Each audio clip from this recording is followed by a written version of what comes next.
sa bayan ng ating Diyos. Tayo ay tinatawag, pakinggan ang isa't isa.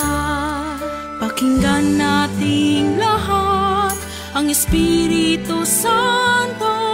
Kayo ay maglalakbay sa bagong milenyo. Makiisa, makibahagi, tumugon ang sama-sama. Kahit tayo'y iba-iba, sa Ama tayo'y mahalaga. Bawat isa'y may magagawa, makinig at manalangin. magsuri at umunawa, mag-usap tayo ay alay. ano ang iyong magagawa bilang kabahagi? Maglingkod, magbahagi ng biyaya ni Jesus.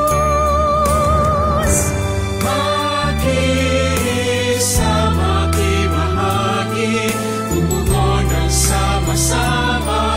Kahit tayo'y iba-iba, sama tayo'y mahalaga. Bawat isa'y may magagawa, makinig at manalangin. Magsuri at umunawa, mag-usap tayo ay alay.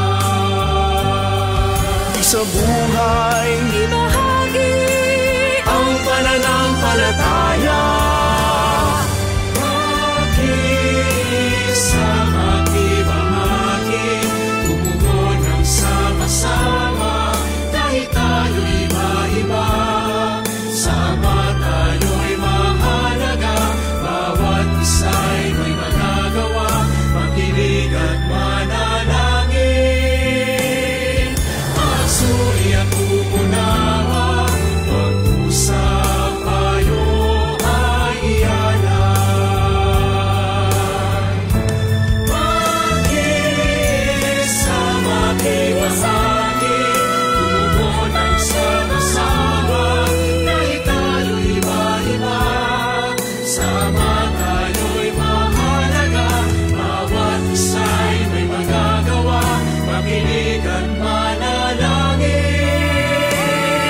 Magsuri at umunawa, mag-usap tayo ay alay.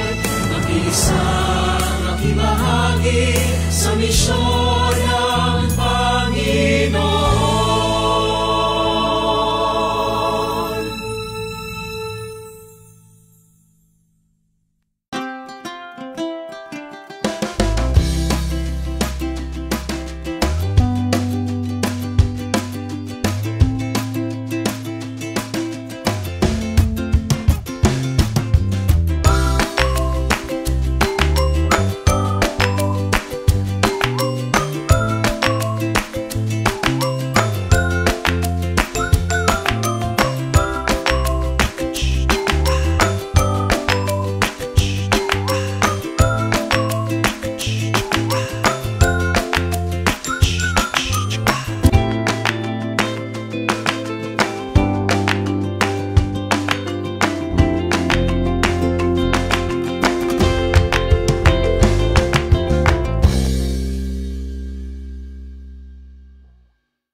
Ayan, magandang gabi mga Kabatang Minor TV and welcome sa another episode ng Mari Faith, makinig at mag-reflect about faith. Ito po ay isang programa na in coordination with Religious Catechism of Mary at Batang Minor TV na nagpo-promote po ng catechism. At dito po pinag-uusapan natin yung mga bagay-bagay about sa faith natin. Magandang gabi po Sister Pearly, Brother Pip and Brother Carlo, and Happy New Year! Happy New Year po, magandang gabi po sa inyo lahat mga ka-Mari Faith. Simula na naman po ng taon. Imagine 2 years ago, parang pinaplano lang po namin to ngayon. Kuya, episode 24, parang naglolokohan lang tayo. Good evening po sa lahat. Kuya Pip. Nakamute ka ata, brother. Happy New Year po sa inyong lahat and welcome to our first episode for the year. Sabi nga ni sister, on our second year na. Akala natin ganun-ganun lang, pero kanina po, no, sister, habang tayo ay nag-aantay doon sa OBB, nakakatuwa na parang napaka-relevant ng ating pag-uusapan. Kaya abangan niyo po yan. Kuya Carlo, good evening sa iyo. Happy New Year. Medyo nahihirapan yata si Kuya Carlo. Medyo nahihirapan si Kuya Carlo na mag-connect ngayon. But anyway, hintayin natin siya na kanyang ayusin yung kanyang internet and yung mga cellphone niya. But anyway, nako Kuya Pip, ayun, nag-drop. Babalik yan. So, but anyways, welcome po mga Kabatang Minor TV. Nako, maganda po ang topic natin today. And syempre, bago natin simulan ang ating mga programa, kagaya na nating nakagawian, manalangin muna tayo at ibigay ang ating sarili sa Panginoon para tayo ay mag-guide niya. Kuya Pip. Yan, sama-sama tayo mga ka-Mari Faith, no? Ilagay natin ang ating sarili sa presensya ng Panginoon. Sa ngalan ng Ama, ng Anak, at ng Espiritu Santo. Amen. Amen. Panginoon, kami po ay nagpupuri at nagpapasalamat sa isang panibagong taon ng aming pagkakasama-sama at sana po padala ninyo sa amin ang inyong banal na spiritu at ang biyaya ng pangunawa upang ang aming pag-uusapan ngayon ay aming maisabuhay at maibahagi sa mga pagtuturo na aming gagawin bilang mga katekista, bilang mga magulang sa aming mga anak at bilang mga kapatid ng bawat kaibigan namin na aming nakakasalamuha araw-araw. Panginoon, sana po gabayan nyo rin at biyayaan ang aming guest ngayong gabi na magbibigay ng mas malalim na pagkakaunawa dito sa makabagong panahon at yung pamamaraan ng aming pamamaraan ng ebanghelisasyon. Sana, Panginoon, dinggin mo rin ang dasal ng bawat isang nakikiisa, nakikinig, nanonood, na sagutin niyo na po ang kanilang mga dasal at pag-aani ng kanilang mga dalain. Tinataas namin ito sa ngalan ni Jesus na aming Panginoon, ngayon at magpakailanman. Amen. Sa ngalan ng Ama, ng Anak, ng Espiritu Santo. Amen. Ako, medyo mahaba-haba ang kwentuhan natin kaya wag na nating patagalin. Pakilala na natin yung ating guest at alam kong marami ang excited na ma-meet at maka-interact itong guest natin na to. Siya po ay parish priest ng St. Maria Goretti Parish sa Archdiocese of Manila at director din po siya ng OPNE, yung po yung Office of the New Evangelization. And spiritual director and contributor din po siya sa Dominus S. So ipasok na natin, walang iba kundi si Father Jason Laguerta. Hello po, good evening Father Jason. Magandang gabi Alan and Pip and Sister Pearl at sa inyong mga viewers and followers. Maraming salamat. Thank you for having me. Yes, ako, maraming salamat din po at napaunlakan ninyo kami. Father, ang ating pag-uusapan mga Kumari Faith, katulad nung narinig ninyo doon sa ating OBB sa makabagong panahon, kasama yung ating ginagawang pagpapalaganap, no, ng salita ng Diyos, kasando doon na yung tinatawag natin, ito, digital na tayo, sabi nga nila, di ba Kuya Alan? So pati yung ating pamamaraan, ang pagtuturo, parang digital na din. Tama po ba, Sister Pearly? Opo. So, sabi ko nga kanina, Kuya Alan, ako'y inosente pa rin sa mga digital na yun. Ano po? So, bago po tayo dumako dun sa mga digital evangelization, tanungin muna po natin si Father dun sa basic, yung unang salitang evangelization. Father, ano po ba ang kahulugan ng evangelisasyon? Magandang bumalik, sister, sa ugat na salita ng evangelisasyon, yung dalawang salita ng sa Griego, euangelion. Ang evangelion ay mabuti, at evangelion ay ang mensahe o balita. Kaya pag sinabi mong evangelisasyon, ito ay pagpapahayag ng mabuting balita. At ano yung mabuting balita? Walang dilit iba kung hindi ang Panginoong Jesus ay muling nabuhay, naginapin niya ang kamatayan, na tayo ay iniligtas niya sa pamamagitan ng kanyang banal na krus at muling pagkabuhay. So yun yung evangelisasyon.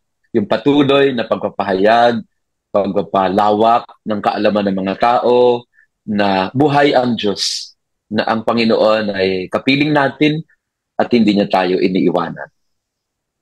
Okay po, Father. Talagang ang salitang evangelisasyon po ay madalas natin naririnig, familiar sa atin, na ang evangelisasyon nga po, sabi niyo po ay, kumbaga, yung pagpapahayag ng mabuting balita po, pero kumbaga, this past few years, may dinagdag na salita, na sabi nila, sister, ano ba yung ibig sabihin nun ng new evangelization? Di ba, evangelization po malawak na, bakit po may new? May old ba? Tsaka bakit may new? Opo, Father. Magandang tanong. Nako, Sister Pearl, para namang nagtatanong ang katekista sa kanyang estudyante. No? Naalala ko tuloy na ako'y tinuturuan ng mga madres sa seminaryo. Batang minor din po ako, ha? Mga kapatid, na ako'y lumaki din sa minor seminary. Sa Guadalupe nga lang, sa Our Lady of Guadalupe Minor Seminary. Ang new na dinagdag, mga kapatid, sa evangelization ay, una, dahil ang ebanghelyo naman talaga, o mabuting balita, ay lagi namang bago. Si Jesus ay laging bago, hindi siya naluluma. At yun yung unang pakahulugan ng new, na ang pagpapahayag ay hindi naluluma, lagi siyang bago, laging sariwa, laging sariwa. Sabi nga na si Agustin, di ba? Beauty, ever ancient yet so new. Ikaw ay matanda, pero ikaw ay din ay laging bago.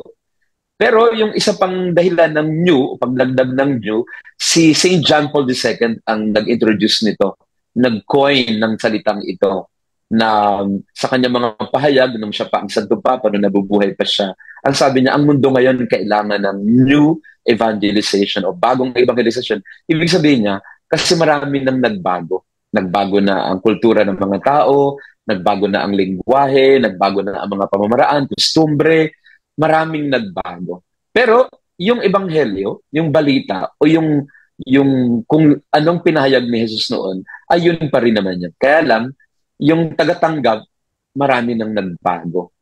Nagbago na rin yung mga kabataan, nagbago na rin yung mga kanilang expressions o pagpapahayag. Kaya yun ang gusto nating hindi naman sabayan o sakyan, kung hindi gusto nating bigyan ng kaukulang response, no? O pagsagot o paglapat. Yan. Reproposing. Ang technical word na ginagamit ay reproposing the faith. Parang ikaw ay maghikayat muli sa paraan at lingwahe na maiintindihan ng mga moderno at makabagong tao. So ibig sabihin po, Father, sige po, Kuya. Go ahead po, sister.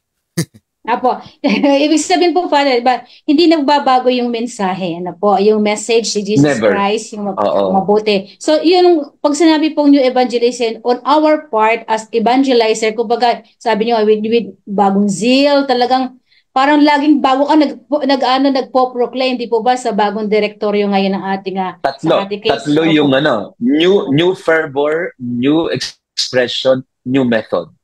Parang kailangan ng pag-ibayuhin, no?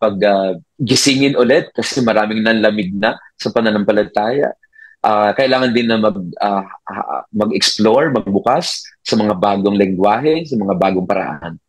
Correct po. So, mga Kamari Faith, sinasabi lang po sa atin ng ating usapan ngayon na huwag tayong tamarin sa mga ongoing formation. Huwag tayong huminto. Huwag tayong huminto sa pagtuto. Huwag tayong huminto sa pagtuklas ng marami pang pamamaraan. Kasi laging fresh mong sinasabi, yung zeal, yung sigla, yung excitement, laging nandoon parang laging bago. Tama po ba, Father? Yes. Sa iyong mukha pa lang, sister, at pagpapahayag nun, yun na po yung new evangelization. yung pagsasabi mo pa lang ng kailangan ng bagong sigla, Parang ano Opo. lang yan eh. Parang yung kanta dati noong 1980s, di ba? Bagong sigla. Ay, bagong lipunan pa yan. Iba pala yun. Pero ito, ibang realization naman ito, sister. Apo. Parang sumisegue lang po ako, Father, para sabihin sa katikistang, bawal mag-absent sa ongoing formation. Yun. Mahusay po. si sister. Kuya Amen. Alan, may sasabihin po si Kuya. Yes, yun nga, nasabi nga ni Father, di ba? Father, sabi niyo po kanina, yun yung parang naging objective is para ma-reach out yung, kasi nagbago yung mga kabataan, nagbago lahat. Pero hindi naman po ibig sabihin nito, di ba? Parang we are going to secularize yung evangelization. I mean, kasi kagaya dito sa States, ang pakiramdam ng karamihan dito ng mga mananampalataya is lahat na lang ng bagay nagiging secular na at nawawala na rin yung alam niyo yung very sense ng sa mga sacraments, sa liturgy. Pero hindi naman po ganun yung objective nun, di ba, Father? Hindi. Approach lang. Hindi new ang teaching, new ang approach. Kasi pagka ikaw ay hindi nag-adapt, ang Vatican II, ang biwa ng Second Vatican Council ay adjournamento. Ibig sabihin, updating. Lagi kang, hindi dahil sa ikaw ay nagiging secular, pero ako nga, Alan, nabalikan mo nga yung salitang seculum. Ang seculum, hindi naman secular yan eh. In secula seculorum nga yan eh. So, ibig sabihin noon, kahit na yung secular, yung mundo natin, nakapaloob na dyan ang secula seculorum. Ibig sabihin na wag nating kabuhian yung secular. Kasi ang secular ay mundong nilikha ng Diyos yan eh. Ngayon, yung mga tao nga lang, yun, natatali sa material. Yun. Kaya kailangan ng pagpapahayag lagi-lagi ng ebanghelyo para ipaalaala sa mga tao na itong mundong ito na kinalakhan mo at ginagalawan mo, hindi lang ito yon. May secula seculorum pa. Meron ding pangsawalang hanggan. At yun ang hindi dapat mawala sa consciousness ng mga tao. Papasukin mo yung secular para maintindihan ka nila, pero bubuksan mo sa kanila ang mga pintuan na para tumingin din sila sa langit at tumingin sila sa tala na nagagabay sa kanyang buhay. Tama. So para sinasabi mo, Father, hindi yung teaching ang mag-a-adapt, kundi yung audience o yung ating tinatawag. Yung lapit o yung approach. Yung approach. Kasi pagka hindi ka, yan, alam na alam ni Sister Pearl yan, kapag ka yung methodology mo, ang pedagogy mo ay hindi na sumabay sa learning styles ng mga bata. Nako, iiwanan ka, tutulugan ka ng mga bata. Kasi nag-iiba yung learning styles eh. Yun lang naman yun. Hindi naman yan dahil nag-adapt ka ng learning style eh. Binago mo na yung gusto mong sabihin. Binago mo lang yung pamamaraan ng pagsabi mo. Pero yun pa rin ang sinasabi mo. Correct po, Father. Lalo ngayon sa henerasyon po natin. Ano po, ang tinuturuan po natin ngayon Gen Z. Ano po, at bukas makalawa yung mga nasa lower grades po, grade 1 and down, nasa alpha generation na po pala ang tawag. Ang bilis po, Father, ano po, maraming hindi pa makabasa, pero yung generation, ang bilis ng alpabeto po. So, ibig sabihin po nun, Father, na talagang big challenge for us po, as catechists, as evangelizer, na talagang never stop. Kasi bakit ka never stop? Kasi kapag nandoon yun talagang pagmamahal sa ginagawa. 'Di ba sabi nga sa kanta ni Sharon Cuneta, tatawirin mo yung lalanguyin mo yung ilang dagat, tatawirin mo ilang bundok kasi nagmamahal. 'Di ba? Kaya kahit po kaming mga sabi nga jutanders na yung mga may edad na po, hirap man po kaming gumamit ng gadgets pero kailangan dahil ngayon sabi nga ni Kuya, yung digital yung evangelization. Ako, ang hirap sumabay pero sinisikap. Ano po yung masasabi niyo, Kuya Pip, dun sa digital evangelization? Actually, sister, ang sa akin lang po talagang siguro challenge po, no, Father Jason din, doon sa ating mga nanonood na katikistang mas nakatatanda, no? na kung paano talaga mag-adapt. Pero sabi nyo nga, sister, kung meron kang pagmamahal, matututunan mo rin. Kasi man, sister, hindi naman, katulad nga po nung binanggit ni Father kanina, yung itinuturo naman, hindi naman nagbago eh. Yung salvation, hindi nagbago. Yung kung paano natin ipepresent sa tinuturuan, paano natin mailalapit yung turo ng Diyos. Dati ang ginagamit, mga propeta, mga guro. Ngayon, ang ginagamit, guro pa rin, pero may ibang pamamaraan lang. Which is, yun nga, may mga cellphone, may mga digital. Itong platform na ginagawa natin ngayon ay isang pamamaraan din ng pagtuturo, no? Sa pamamagitan nitong Zoom, ng internet, ay we try to reach out more kung ano yung gustong iparating ng Diyos. So, yun yung digital para sa akin, sister, yung pamamaraan na yun. Si Father po, baka may si-share po sa atin ng digital. Gagamitin ko si Sir Pearl yung iyong halimbawa. Si Sharon Cuneta, sister, hindi nakilala ng mga bata yan. So, kahit anong ahawit mo nang tatabirin mo yung bundok o yung dagat, hindi na nakilala si Sharon Cuneta. Pero banggitin mo si Blackpink, banggitin mo si BTS, banggitin mo si Taylor Swift, magre-respond dyan. Kasi nga, kilala nila itong mga imaheng ito eh. Kilala nila yung mga, sabihin nating mga personalidad na ito. Now, hindi mo sinasabi na hindi importante si Sharon Cuneta, pero kung generation ko ang tatanungin, makaka-relate ako dyan. At alam ko yung mga kanta niya, alam ko yung Mr. Dream Boy, alam ko yung kanyang Dear Heart, no? Eh, pag sinabi mo sister na Dear Heart, uy, ano yan, pero kung sinabi mong sa mga kabataan ngayon yan, Dear Heart, ayun. Pero, isa lang sinasabi ko, Dear Heart, ang pag-ibig ng puso, pwede mo rin sabihin naman na sa pamamaraan na iba, na mas alam nila na lingwahe ngayon. Now, doon papasok, sister, yung digital evangelization. Kasi yung mundo ng mga kabataan ngayon, I don't know, for better or for worse yan eh. Neutral lang naman ang platform. Neutral siya. Pwede siyang, it could go either way. Pero yung digital evangelization, ano siya, pwede siyang mapunta sa maganda, pwede rin siyang mapunta sa dark, sa madilim. Kaya yun, tingin ko doon tayo talagang maging maingat at doon tayo dapat maging malikhain at doon tayo dapat mag-aral ng mabuti. Kaya, yun naman ang tingin ko na hamon sa mga katekista na aralin mo yan. Kasi yan ay yung mundo ng mga kabataan. Pagka hindi mo inaral yan, iiwanan ka ng mga kabataan. Sa totoo lang, kapag nag-ano ka pa rin dyan, nasa blackboard ka pa rin dyan sa pagtuturo sa kanila, may power pa din naman yun. Hindi natin sinasabing hindi importante yun. Pero baka panahon na para explore mo, mag-aral ka din. Yes. Or better yet, Father, maghikayat tayo ngayon ng mas batang katekista na para hindi ganun din ka-challenging yung para sa mga katulad natin, nila sister na yung nakakaalam na ng lingwaheng ganito. Actually, precisely. Galing, Pip. Yun. Ang pagiging bukas sa mga bago. Hindi lang na mga bihasa o kaya. At yun ang sabi ni Pope Francis eh. Ang sabi niya lagi ay, just because we have been doing this all this time, that doesn't mean that it works. Kasi may mga tao na ayaw talaga na buksan ang pintuan para sa mga bago eh. Mga bagong sibol na mga katekista, sa mga bata at kabataan. Kasi sabi nila, ay, matagal na kami rito. 10 taon na namin ginagawa ito.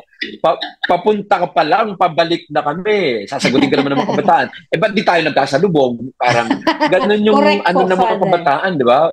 Sabi ng mga nakatatanda, nakita na namin yan. No? Bata pa kayo, marami pa kayong kakainin bigas. Excuse me, sasabihin ng mga kabataan, hindi na kami kumakain ng bigas ngayon. Unlimited rice na kami ngayon. So, pareho lang naman yun, pero only rice lang. So, yun po sa tingin pa na dapat maging bukas tayo. Tama yun, Pip.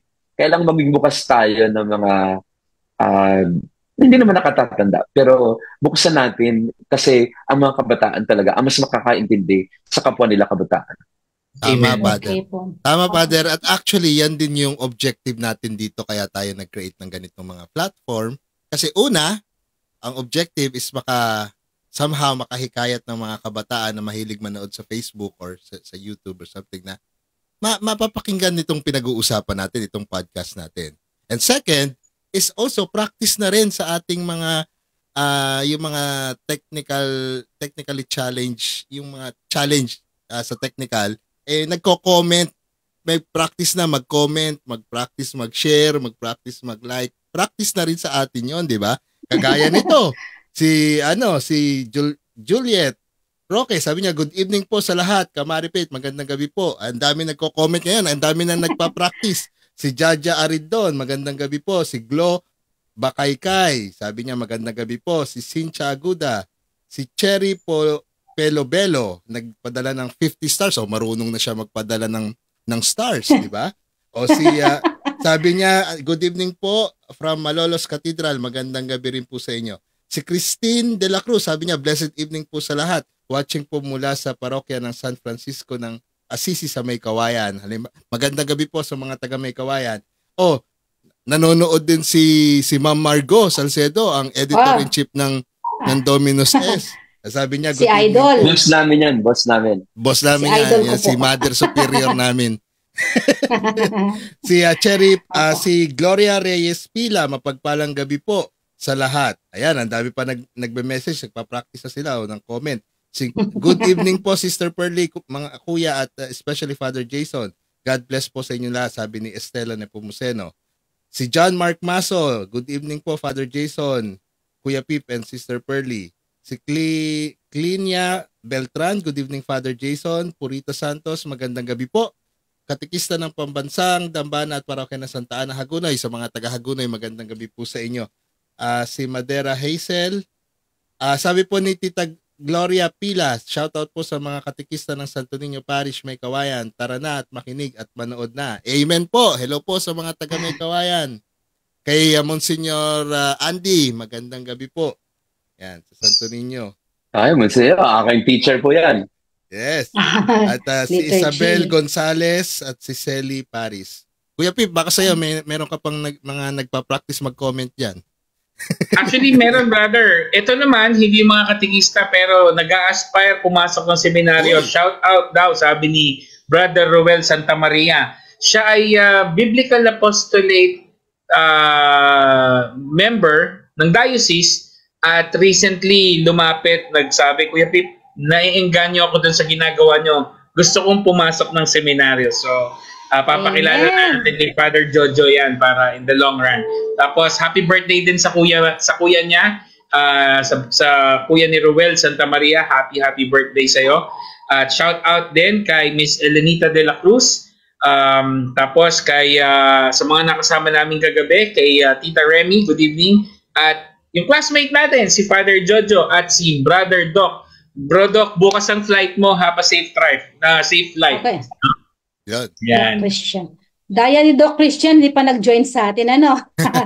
Father, ano po, speaking po ng itong digital, kinasanabi niyo nga po talagang ako si Sharon Cuneta, kasi nung nag-usap po kami ni Father Dar, sabi niya, Sister, para magkapunto ang mga katikista, magpa-concert po tayo ng Ben and Ben. Sabi ko, Father, sino po yun? Sabi niya, hindi natin kilala sister, pero ang kabataan kilalang kilala yan. Totoo po. Sabi ko, sino yung Ben and Ben?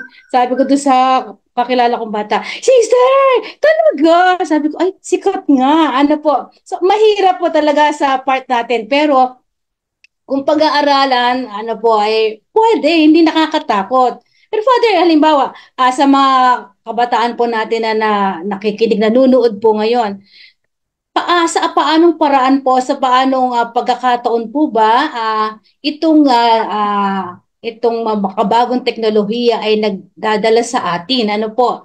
Sabi niyo po kanina, may positive, may negative. So, para sa mga kabataan natin nakikinig ngayon, kailan ba sa paanong paraan natin ma-gauge na hindi na tayo dinadala nitong makabagong teknolohiya, kundi sa tamang landas? Tama, sister, ang mensahe ni Pope Francis. Ngayong araw na ito o kahapon, kausap niya yung mga kabataan. At sabi niya sa mga kabataan, pagka mas mahal mo na yung screen kaysa sa totoong tao, may problema na tayo dyan. Na parang, pag hindi ka na lumalabas ng iyong kwarto, kasi mas gusto mo na sa keyboard ka na lang, hindi mo na nilalanghap ang sariwang hangin, o kaya hindi mo na nakikita yung pagsikat ng araw o paglubog nito, yan. Ibig sabihin yan, hindi nakakatulong sa'yo yung teknolohiya.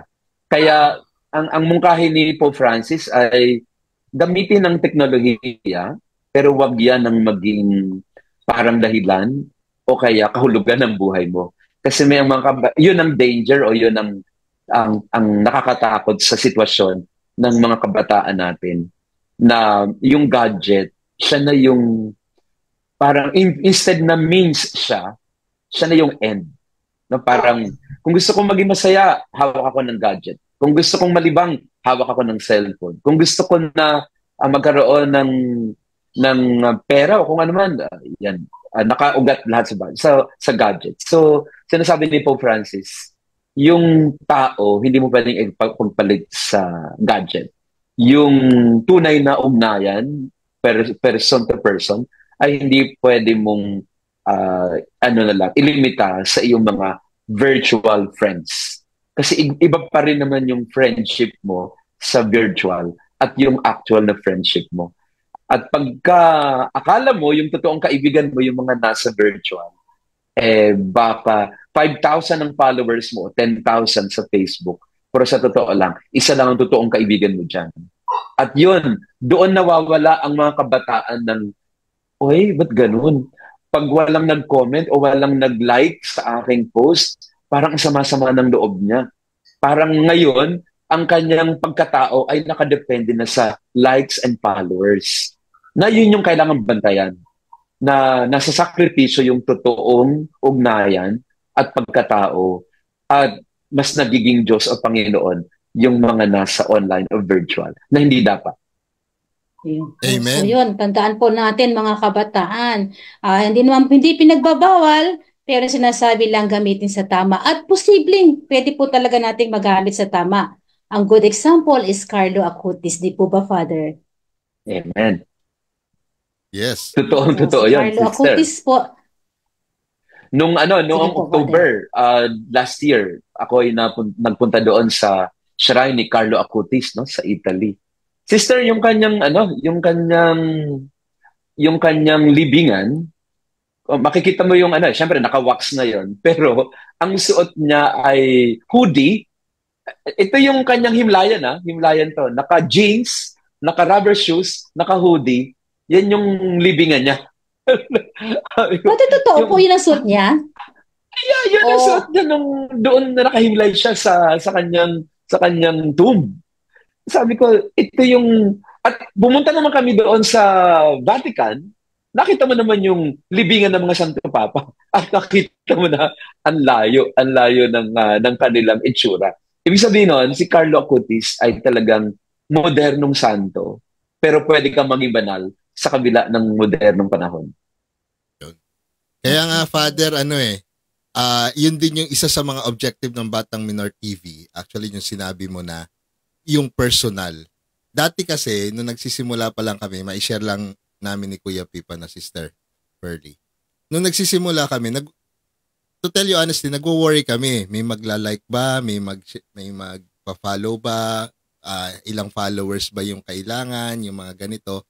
Pero yung sabi sa amin ng isang kaklase namin na nasa Milan, Italy, si Father Sunny, nung nag-uusap kami to conceptualize this, maganda yung sinabi niya na huwag nating tingnan yung likes, huwag nating tingnan kung ilan yung nag-follow. Ang importante, kahit may isa diyang nanonood, dalawa o isa, na maililigtas natin yung kaluluwa, maging masaya na tayo. At yun na po ang naging prinsipyo na namin nila Father Jojo, nila Kuya Pip, nila Doc Christian, na ito ginagamit natin as platform, pero ang importante, kaya nga sinasabi namin palagi, live kailangan interactive, nakikiano tayo dun sa mga nagko-comment sa atin.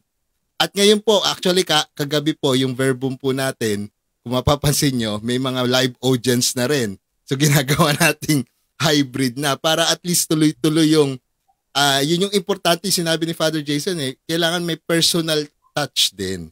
Hindi pwede na puro virtual na lang kasi sa Facebook po especially, hindi natin alam mamaya yung nagpa-follow sa atin AI na lang pala yon or something na because of marketing may AI, may mga bogus na mga profile, hindi natin alam. Hindi pala totoong tao na pala yung kausap natin. Kundi mga kamag-anak ni Siri pala yon. Di ba? so maingat din dapat at kaya importante kagaya sabi ni Father Jason, importante talagang kailangan may personal. Ako po ever since sa Facebook po hindi po ako nag-a-add ng friends hangga't hindi ko siya na-meet personal sa profile ko. Pag hindi ko siya na-meet. Kuya Alan, gusto ko ring sudlungan yung sinabi ni Father kanina regarding doon sa ito ay isang nangyari din. Correct me if I'm wrong, no? Nung tayo panahon ng pandemic, tayo lahat nasanay attend ng misa sa virtual, sa Facebook, manonood tayo ng mass. After the pandemic, hindi naman sinabing nawala, lumuwag na. We are invited by the church na bumalik, magsimba sa simbahan. Meron pa rin na, sa Facebook na lang, pwede naman Diba? Yun yung isang sinasabi ni Father po sa atin na since yung dati hindi pwedeng lumabas ng bahay, doon muna tayo sa kung ano yung meron tayo. Pero ngayong may pagkakataon, huwag po natin hayaang itong mga gadget na to yung maghari sa atin. Lumabas tayo, sumilip tayo sa araw, makipag-meet tayo sa mga tao personally. Kaya nga po, Father Jason, kagabi, yung unang palabas ng isang program namin, sinubukan namin na may live audience. Tapos may participation. Sabi namin ni Brother Alan tsaka ni Father Jojo, we'll try to make that happen more moving forward para hindi lang tayong mga nasa kanya-kanyang lugar nakikita, meron din tayong personal. Kasi iba po pag personal, person to person na nag-uusap, iba. Kaya I agree doon sa sinabi ni Father Jason. If we have an opportunity... May deep human need kasi, psychological, ang deep human need ng tao ay connection. Connection, belongingness. At kaya yun punuan, kaya yung simulan ng virtual. Pero hindi niya kayang punuan yung human need for connection. At importante talaga yung, sabi nga nila, high-tech pero high-touch.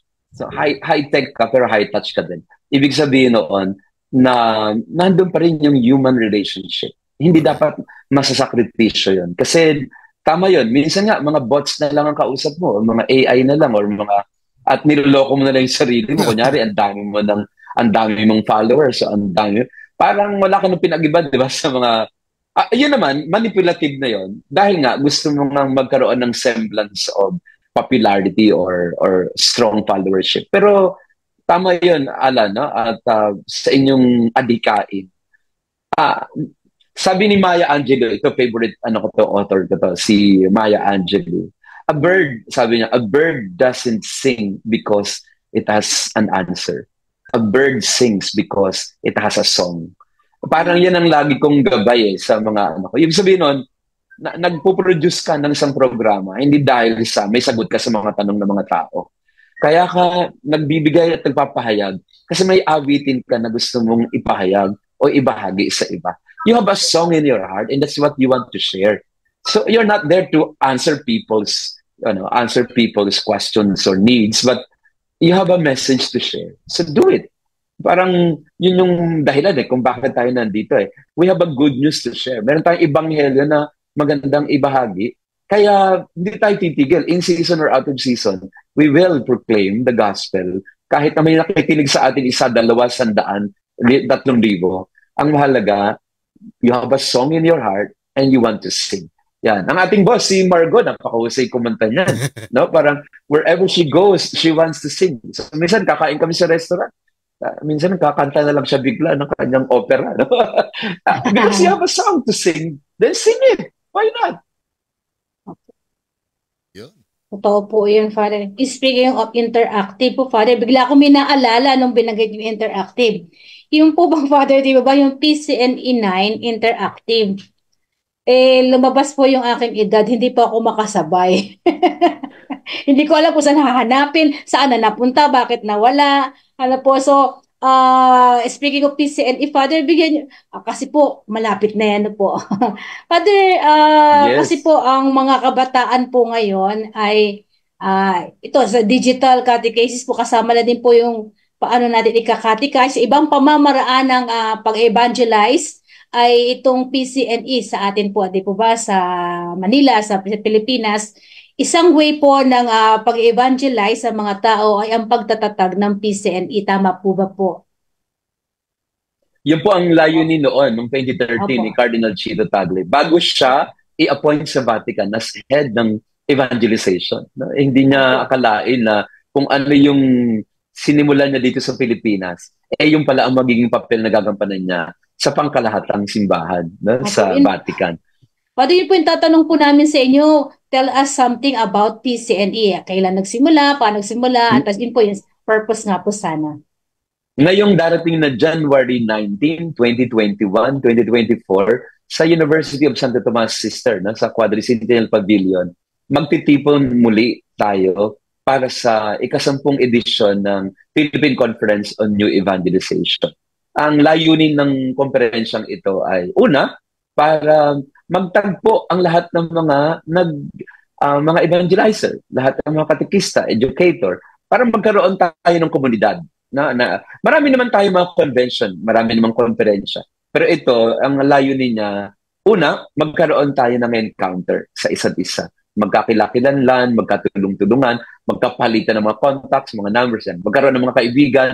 Kasi nga, we are not alone. We are in this together. Yun po yung gusto ni Cardinal Chito noon nung sinimulan niya ito, parang sabi niya, let's build a community of evangelizers where they can meet up, no? Magtipon-tipon. Pangalawa, para din na mag-explore ng mga bagong pathways, mga bagong pamamaraan, mag-imbita ng mga eksperto, mag-imbita ng mga marurunong, mga eksperto, bihasa sa mga iba't ibang aspeto ng evangelization. Kaya ngayon, ang guest speaker po ngayon sa PCNE 10 ay si Cardinal Mario Grech, kasi siya po ang Secretary General ng Synod on Synodality na ginagawa sa Vatican. So, kasama din si Cardinal Chito Tagle, Cardinal Joe Advincola, at iba pang mga personalidad na tutulong sa atin para updating. So, yun ang pangalawang layunin niya. Magkaroon ng updating sa metodolohiya, sa pedagogy, sa content ng evangelization. At pangatlo, para pag-ibayuhin, pagtibayin yung mission. Yung mission na binigay sa atin ng Panginoong Hesus sa Great Commissioning pa lang, no? Na ipahayag yung mabuting balita sa lahat. So hanggang ngayon, gusto natin isakatuparan yun na ipagpatuloy ang mission na ito na binigay sa atin ni Jesus. Kaya yun ang maiksing paliwanag sa Philippine Conference on New Evangelization. So, yung po mga hindi pa nakapag-register, pwede po humabol. Although close na ang registration, pero pwede po tayong tumanggap kung talagang gusto ninyong makapasok pa din at maging bahagi ng konferensya nito. Yun po yung tatanong ko, Father, kasi may nag-message sa akin, close na ba talaga? Sabi ko, close so, na siya kanina, pero pwede pa nating magsabi lang doon sa secretariat at gagawa natin ng paraan. Kasi minsan lang kasi ito kaya minsan lang natin makasama si Cardinal Chito. Minsan lang natin makasama si Cardinal Mario Grech. Siya yung lagi nasa katabi ni Pope Francis kapag tuwing synod. No? Kaya maganda sa kanya mismo marinig. Ano ba itong... Ang tema kasi ngayon ay more on a synodal church in mission. Sister, so gusto nating unawain anong kahulugan ng mission sa isang simbahang sama-samang naglalakbay. So, paano ba yun? Ano ba yun? Baka naman hindi naintindihan ng marami. Kaya gusto nating ipaliwanag. Maganda po ang PCNE. Ano po, yung mga unang PCNE, nag-a-attend po kami. Father, patawad po. Hindi po kami makaka-attend ngayon. Ano po?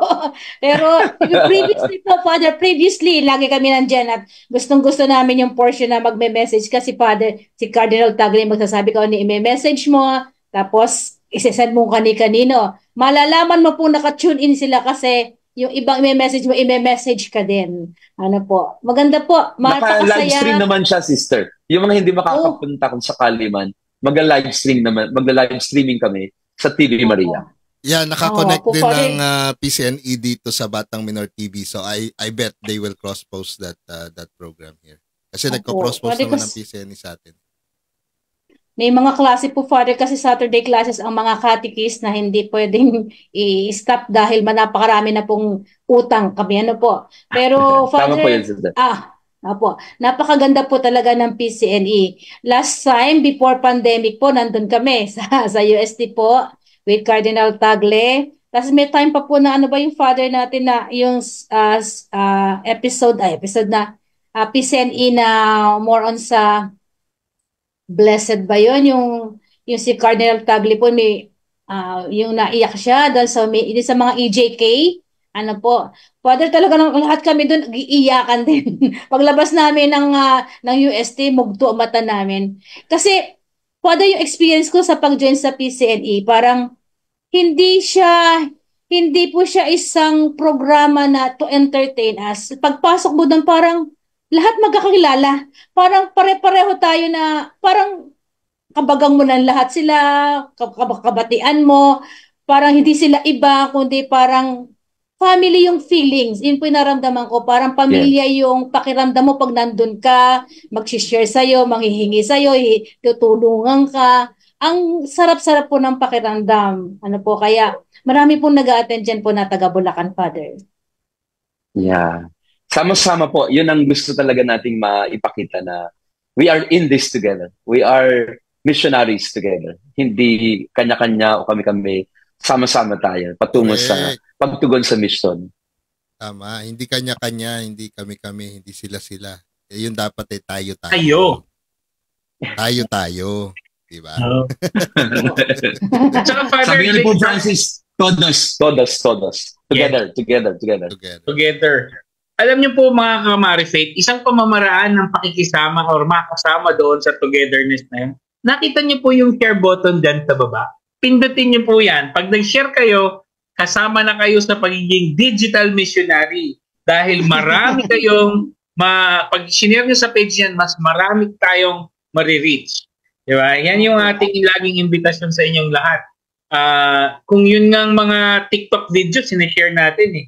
Yung mga kung ano-anong videos. So how much more itong ganitong klaseng mga usapan, yung invite ni Father Jason tungkol sa PCNE, January 19 to 21 po yan, napakagandang i-share po natin at nang mas marami pa tayong makasama sa ganitong klaseng pamamaraan ng evangelisasyon.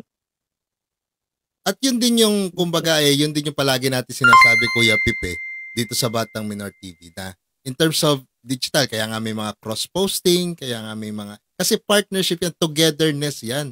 Sama-sama tayo sa evangelisasyon, di ba? Sister.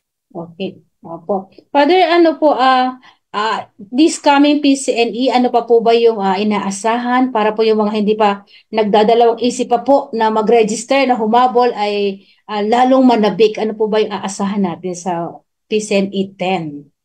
Hindi naman lingid sa kaalaman ng marami. Siguro kung ikayo po ay nasa parokya o aktibo o kaya kahit hindi, nasa panahon tayo ng sinodo o ng synodality. Ito yung adhikain, pangarap ni Pope Francis na yung simbahan ay isabuhay yung kanyang pagiging synodal, yung kanyang sama-samang paglalakbay, walang naiiwanan, walang naisasantabi. Laging pupuntahan ang mga tinatawag niyang peripheries, yung mga nasa margins, no? Nasa mga hindi gaanong pinapansin. So yung synodality na ito yung gusto nating bigyang diin sa konferensyang ito. Lalo na ang metodo ng synodality ay yung tinatawag nilang conversation in the spirit o spiritual conversation. Ang ituturo ng konferensyang ito sa mga participants ay paano isagawa ang spiritual conversation. Kung paano magkaroon ng pagkilos na sama-sama na ang Espiritu Santo ang gumagabay o tinatawag nating communal discernment o collective discernment. Kasi mayroong personal discernment process eh. Sa mga Jesuita, meron tayong personal discernment process. Ibig sabihin nun, ako o ikaw, sister, o si Pip o si Alan, magdi-discern siya o kikilatisin niya ano ang kalooban ng Diyos sa buhay niya. Oh, siguro kayo, Alan, no, Pip, nung kayo lumabas sa seminaryo, nag-discern kayo ng bakit nga ba ako lalabas? O bakit hindi ko ipagpapatuloy? Discernment yun na personal. Pero itong synodality, yung sama-samang pagkilatis, pagsuri ng galaw ng Espiritu Santo sa pamayanan. At yun ang importante sa simbahan, yun ang importante sa pagiging Kristiyano. Nasama-sama tayong nagtatanong, saan ba tayo dinadala ng Diyos sa panahong ito? Ano bang bulong sa atin ng Espiritu Santo sa mga panahong ito? Yun ang ituturo ng Conferencia Sister sa mga participants. How do you do the communal discernment process? They call it spiritual conversation or conversation in the spirit. Ito yung sabi ni Pope Francis, we live and die with this method. Kaya kailangan matutunan ito ng lahat ng mga Kristiyano, sa lahat ng antas, sa mga pamayanan, sa mga parokya, eskwelahan, katikista, pare, mga laikong lingkod, mga kabataan, kahit ng mga bata. Kailangan matutunan yung metodo ng spiritual conversation. Very quickly, 3 bahagi lang naman ng spiritual conversation process. Una, yung pagninilay at pagbabahagi ng sarili mong karanasan. Tapos katahimikan. Pangalawa, ano yung tumama sa'yo sa sinabi ng iba. Hindi ka makikipagdebate, pero ano yung tumama sa'yo, nagpapukaw ng damdamin mo sa sinabi niya. Tapos tahimik ulit. At pangatlo, ngayon magbubuo tayo sa mga narinig natin sa isa't isa, ano yung sinasabi sa atin ng Espiritu Santo sa panahong ito? Yun, maghahabi na tayo ng common collective action or proposal. So ito yung discernment process. Ang discernment kasi, hindi yan yung mga parang nasa ere lang. May mga matter for discussion tayo. Halimbawa, sa mga katikista, sister, meron tayong aspekto ng sige nga, pag-usapan nga natin, ano ba yung tema na gagawin natin o bibigyan natin ng pansin sa 2024? Di magkakaroon ng mga mungkahi, para pwedeng daanin yan sa communal discernment. Kasi minsan, sabi ni Pope Francis nga, minsan isang boses lang naririnig Yung director lang ang nagsasabi na, ito tema natin, wala nang tanong. Baka hindi yan ang binubulong ng Espiritu Santo kung pakinggan natin ng isa't isa, baka sinasabi ng Espiritu Santo, Father, hindi yan. Minsan po, nabigyan ako ng workshop ng spiritual conversation. Sister, ito mga Pamari-Faith. Tinanong ko yung isang participant, what is the vision of your parish? Ano yung pangarap o adikain ng parokya ninyo? Ang sabi ng participant, the vision of our parish is in the mind of our parish priest. Okay. Pag sinabi na ho ng pari namin, wala nang tanong. Wala nang diskusyon. Kasi sinabi ninyo yun ang hindi sinodal. Kasi ang kilos ng Espiritu Santo, hindi lang dumadaan sa pari. Ito ay sa kolektibo na pagsasaliksik kung anong sinasabi ng Diyos sa atin. Yun po yung synodality. At yun, kailangan mo ng metodo para ito ay iyong maisakatuparan. So yun po yung tinatawag na spiritual conversation or conversation in the spirit process. Yun po ang ituturo natin sa mga participants sa konferensyang ito. How to do synodal and communal discernment sa inyong mga parokya at pamayanan. Indeed. Talaga po totoo po yung mga Kamari-Faith. Kapag nag-join kayo ng PCNE, parang a sort of renewal. Talaga, nauuwi kang refreshed, inspired, renewed talaga. Para kang nag-retreat pero in a joyful manner po kasi masaya pero may dating, may tumatagos. Totoo po yung experience namin. Father, tanong lang po, meron di po ba ulit na misa ng Sambayanang Pilipino? Yes, Cardinal Chito ay naghahanda na rin. At naghahanda na rin ng JESCOM sa kanilang concert. Meron lahat ng mga artists ng JESCOM at lahat ng mga singers nila yan nag-perform. So meron siyang celebratory, meron din siyang teaching at meron siyang sharing. Kaya sabi nga ng mga kabataan niya, mekos-mekos na lahat yan. Sabo-sabo na lahat yan. Pwede, yan po yung kinasasabikan ko sa PCNE, ang Misa ng Sambayanang Pilipino. Yung mga Kamari-Faith na hindi alam kung ano yung Misa ng Sambayanang Pilipino, mag-attend po kayo at pag na-experience ninyo, hahanap-hanapin po ninyo. Yan. Opo. Amen, amen. Opo. Sister, Father Jason, Kuya Pip, ang ganda na sinabi ni Father Jason yung about dun sa yung approach ba nung yung synodality. At naalala ko yun, Father Jason, sa corporate world, meron silang tinatawag na collective approach. Parang ganon. Kaya lang ang pagkakaiba sa kumpanya, walang Holy Spirit doon. Puro mga bulong doon. Ibang bulong. Ibang bulong ang nangyayari ron. Ibang spirito nandun. Ibang bulong. Pero ang pagkakaiba nga dito sa approach sa simbahan is yung collective effort na it should be inclusive, hindi exclusive. At hindi yung isang tao lang yung kumbaga ay nag-iisip. Dapat lahat sama-sama na mag-isip at mag-share ng kanilang thoughts and also share the talents and skills, di ba? Kuya Pip? Ako naman, Kuya Alan, ang isang makakatuwa at magandang bitbitin din, no, na maibahagi ko sa mga makakasalamuha ko after nitong programa na ito. Yung nabanggit ni Father Jason kanina at imbitasyon ng Santo Papa na yung sa synodality na to, kasama sa paglalakbay, ay lalo na yung nasa periphery ng society. Na marami akong naririnig, Father Jason, sabi, ay, hindi naman para sa akin yan. Hindi naman ako kabilang dyan. Yung mga member lang ng Knights of Columbus, member lang ng Mother Butler, ay hindi po. Kung sino nga po yung hindi ka member, yun nga po yung mas gustong itama dito. Kaya yung PCNE na to, hindi po to limited for catechists lang. Hindi po to limited dun sa miyembro na ng organisasyon ng simbahan. Ito po ay pangkalahatan. Kaya kung kayo po ay naiisip nyo na kayo ay naiiwan, baka nasa isip nyo na lang po yun. Matagal na po tayong niyayaya. Kaya sumama po tayo at makapakinig. At kung bago sa inyo yung mga narinig ninyo, matututunan po natin yan. Mas magkakaroon ng linaw sa January 19. Kaya ako din po, bago shout out ko lang po yung ating mga nanonood na sila Ate Josephine or Joe Marcos. Good evening. Cora Palad. At sa mga kamarero ng Pandi. Si May de la Cruz, good evening sa iyo.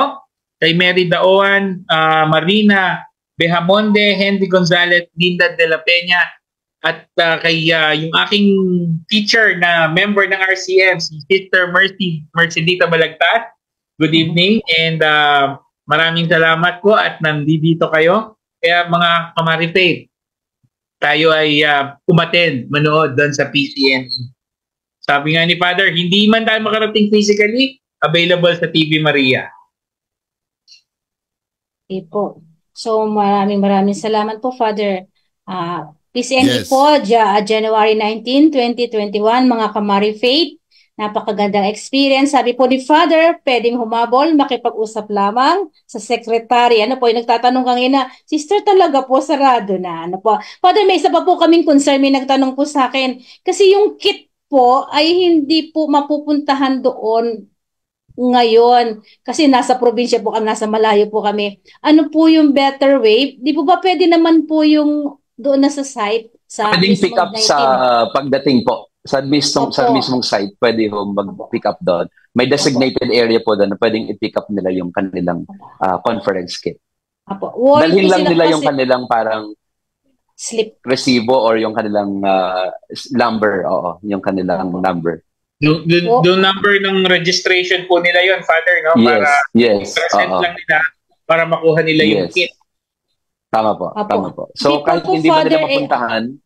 Opo. Father, before po ay alphabetically yun. Lahat ng apelido ay P, apelido ay N, para po madali. Ganun po ba ulit? Yes po. Opo. Kasi po, marami pong first-timers, Father, na mag-attend din po na mga katikista, worried sila. Sabi ko, hindi, huwag kang mag-alala, huwag kayong matense, pwede yun sa site. Ayan, so narinig din na po. On-site pwede naman pwede. Ang hindi lang pwede sa on-site ay yung registration. Kasi dapat naka-pre-registered ka na. Oo. Kasi mahirapan tayo sa pag-identify ng participants. For security reason na rin. So walang walk-in, Father? Oo, kasi sa mga konferensya ngayon, hindi na nagaanong ina-advise yung walk-in kasi nga para mas safe ang mga participants. Amen. Amen. Ayan, shoutout muna uli kay Juliet Roque. Sabi niya, sana lahat tayo modernong teknolohiya ay gamitin sa ebanghelisasyon ng poong butihin.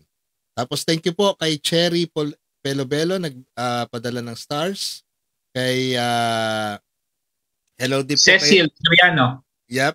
And then kay Ate Kit Mantige, good evening daw po. At hi po kay Father Jason. Kay Celerina Celi, sabi niya, Father Jason, being familiar with the application and gadgets might be a great bridge to the younger ones, sabi niya. Hi din po kay Gloria Balagtas, Lucy Capiral, Fez Sota. At may nag-message po dito, kaya lang po, Japanese po yung characters ng kanyang pangalan. Sabi niya, good evening mga brothers, Sister Pearlie and Father. Shout out, katikista ng Bikarya ng Hagunoy at Parokya ng Santissimo Rosario, headed by Father Ramil Huwat. Father Ramil, shout out po sa inyo. Ayan. Kay Erlinda Ortega, good evening Father Jason. Kay, sabi po ni Tita Kit Bantige, maganda po ang PCNE na ginawa ni Cardinal Tagle po para paraan ng evangelization po yon, sabi niya. Hi rin po kay Sister Mercedita Balagtas, RCM. Sister Mercy at mga RCM sisters. Kay Mother Cecil. Hello po. Alam ko nanonood si Mother Cecil. Tinitingnan ako niyan.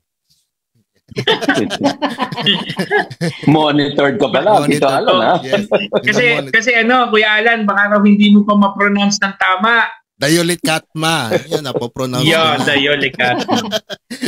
At kay Cesar De Guia, kay Lea Mariano, good evening po Father Jason. At kay Riz Malayo, kay Jose Barido, Teres Angeles, sabi niya pa shout out daw po sa mga Paska ng Holy Angels Plaridel. Hello po sa mga taga Plaridel. Kay Rosalie Bautista, kay Carla Aoki, good evening po. Greetings from Japan. Oy, hello po sa mga taga-Japan. Anong oras sa badong gabi na rin? Lisa Meneses, LPT, good evening po Father Jason from Santo Cristo Parish. Hello po sa mga taga Santo Cristo, sa Marula siguro to. Sa mga taga Santo Cristo Parish. Kay Kuya Alan. Po. Kuya Alan, paparadaanin ko lang ng isang mabilis, no? Oh.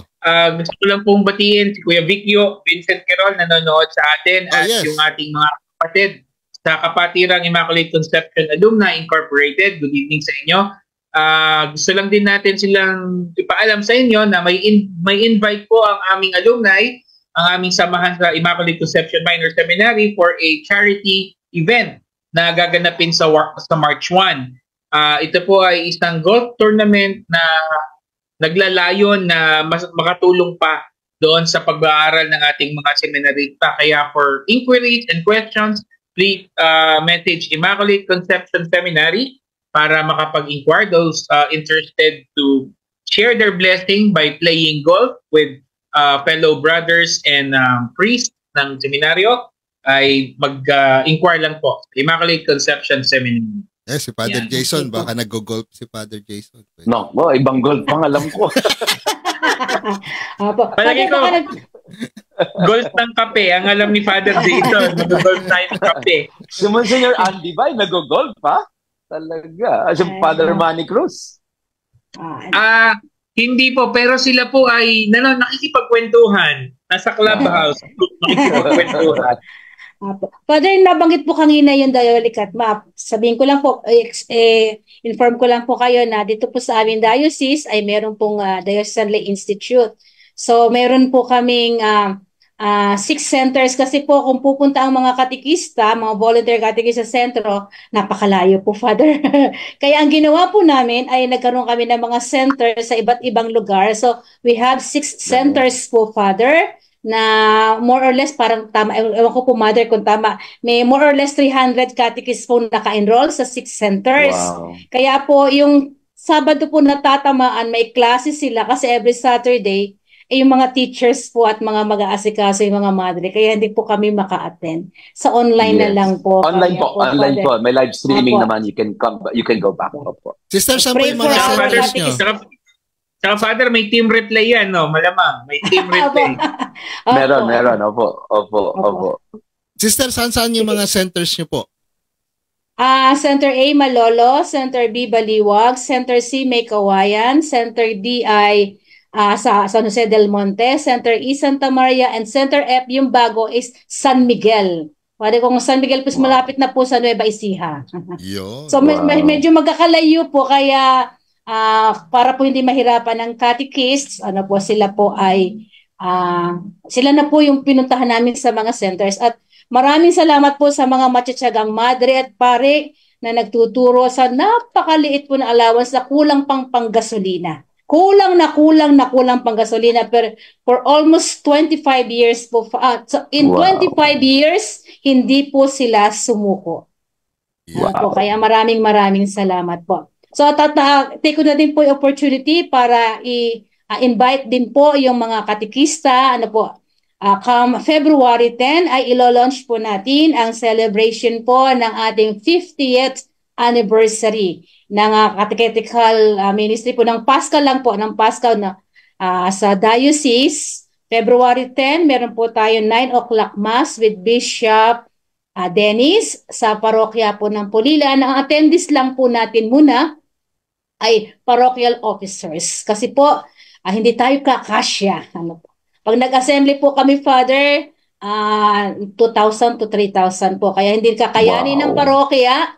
Kaya po, doon muna po tayo, mga officers lang muna sa Pulilan para lang po sa simpleng misa and then i-announce po natin yung winner ng ating logo making contest. And then on December 14 po, ito po ang aming culmination. So, February 10. Father, kayo naman po invite us, yung ating viewer para sa PCNE po. Naanyayahan po namin kayo, no? Next week, January 19 to 21, ito po ay gaganapin sa UST 10th edition of the Philippine Conference on New Evangelization. Although sarado na ang registration, pero pwede pa rin po tayo humabol. Magkaroon lang tayo ng special arrangements sa Secretariat. So we look forward to having you. At kung hindi man po, meron naman po tayong live stream para po sa konferensya. Hopefully, magkita-kita po tayo. Maraming salamat, Batang Minor TV, sa pag-anyaya sa akin at makipagkwentuhan sa inyo po. Naku, thank you po, Father Jason. At kami naman po sa Batang Minor TV. Next week din po, Sabado ng gabi, same time, meron po tayong Chrisca Online. At ginagawa po natin yung interactive. May 3 guests po tayo from the Vicaria ng Valenzuela, San Diego de Alcala. Ayun po ang makakasama natin. At maganda po ang ating ang topic. Tayo ba ay nagbabata-bataan o yun yung topic ba? Nagbabata-bataan, asal bata o dapat maging tulad ng bata? Iyan ang ating topic. Thank you po. Thank you po, Father. Sana po maulit po ang aming pag-invite sa inyo. All the time po. Bagang sir. At ang nakahanga-hanga po ang RCM, no? Napakaganda ng inyong apostolado, lalo na sa katesismo o pagpapahayag ng mabuting balita. Congratulations po, sister. Amen. Kaya nga, Father, pinagdadasal namin na lumago pa ang bukasyon ng mga RCM sisters at mga RDW. Oo, importante. Kasi importante marami po pong kailangang gawin at marami pang gampanin. Amen. Opo. Nako, Father, bago tayo magtapos, maglalambing po kami ng closing prayer po at blessing po sa inyo. Magdasal po tayo. Sumayin niyo ang Panginoon. At sumayin niyo. Inihiling ko sa iyo, Panginoon, na basbasan po ninyo ang mga tagapakinig ngayong gabi ng Mary Faith. Nawa ang kanilang mga pamilya ay mapuspos ng mabuting balita, ng iyong pag-ibig, ng iyong awa at habag, ng iyong pagpapala. Pagalingin po ninyo ang mga may karamdaman, bigyan po ninyo ng lakas ang mga pinanghihinaan ng loob, bigyan niyo po ng liwanag ang mga nasa kadiliman at nag-aalala, maraming mga agam-agam. Bigyan niyo rin po, Panginoon, ng katatagan ang mga pamilya upang sila ay matuto na maglingkod sa iyo sa kabila ng mga kahinaan. Katulad ni Mateo na sa kabila ng kanyang pagiging makasalanan, sa gitna ng kanyang mga kahinaan bilang tao, tinawag mo siya para maglingkod sa iyo. Tawagin mo rin ang maraming mga kabataan para maging instrumento ng iyong mabuting balita at ipahayag ito sa kanilang mga kapwa kabataan, sa kanilang pamilya, sa kanilang mga kaklase sa paaralan. At gayon din naman, basbasan mo ang lahat ng mga kaparian, ang mga nasa seminaryo, ang mga nasa kumbento, mga religyoso at religyosa, nawa sila po ay magningas ang kanilang damdamin at maging maalab at masigasig sa pagpapahayag ng mabuting balita. Pagpalain mo silang lagi sa pamamagitan ng makapangyarihang pangalan ni Jesus, ngayon at magpasawalang hanggan. Pagpalain kayo ng makapangyarihang Diyos, Ama, Anak at Espiritu Santo. Amen. Maraming salamat po. Maraming salamat. Maraming salamat, Father Jason, Sister Pearly, Kuya Alan, at sa inyo mga ka-Marivate, maraming salamat sa pagtama sa amin. Sabi nga namin dito sa Batang Minor TV, we bring Christ closer to you and we try to bring you closer to God. Happy weekend. God bless po. Bukas po, Sunday, magsimba po tayo. Good night, everyone. Good night po. God bless us all.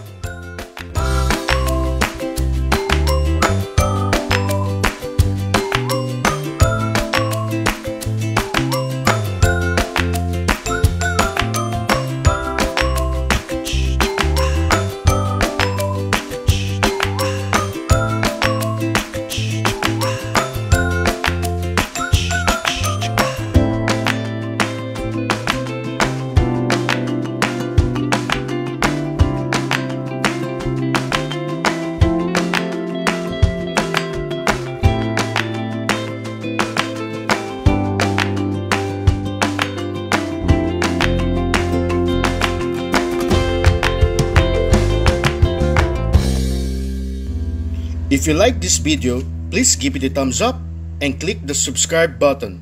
Thank you and God bless.